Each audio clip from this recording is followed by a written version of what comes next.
रुको जरा सबर करो। সব যদি এখনই দেখে না হবে কি করে। এই হচ্ছে আজকের আউটফিট আমার।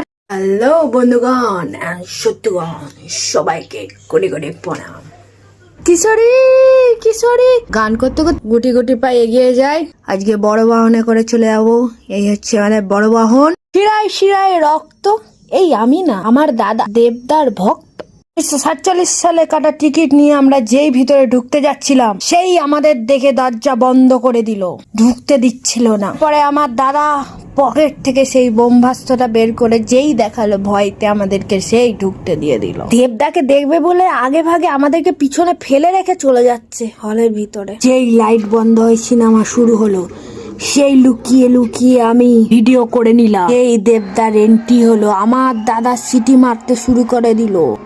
ও সেই বিড়ি খাওয়া এন্ট্রি দেখে হলে এত লোকে চেল্লালো, হল পুরো কাঁপতে শুরু করে। ভাবলাম ভিডিওটা খারাপ হয়ে যাবে, তাই বন্ধ করে দিলাম। যেই বিরতিটা হলো, যেই হলের লাইটটা জ্বললো, সবাই ছুটে এলো আমার সাথে সেলফি তোলার জন্য। ফেমাস গানটা ভিডিও করব, হ্যাঁ আমিও তুলে নিলাম ভিডিও। যেই কিশোরী কিশোরী শুরু হয়েছে, গান দেখে এত ভালো লাগলো। দেবদার বুদ্ধির প্রশংসা করতে করতে আমরা বাইরে দিয়েই চলে আসছিলাম। দেখছি আগুন জ্বলছিল হলের মধ্যে। আগুনটা সরে সরে গিয়ে দেবদা এন্ট্রি করল। দেবদা বলছে, কি ভাবছিস তোর বাপ এসেছে? আমি তো ভয় যা হোক করে একটুখানি ভিডিও করেই তাড়াতাড়ি পালিয়ে। ভয় পেয়েছি লোক যাতে না বুঝতে পারে, তাই হাসতে হাসতে মা আর মেয়েতে ভিডিও করতে করতে বেরিয়ে চলে এলাম।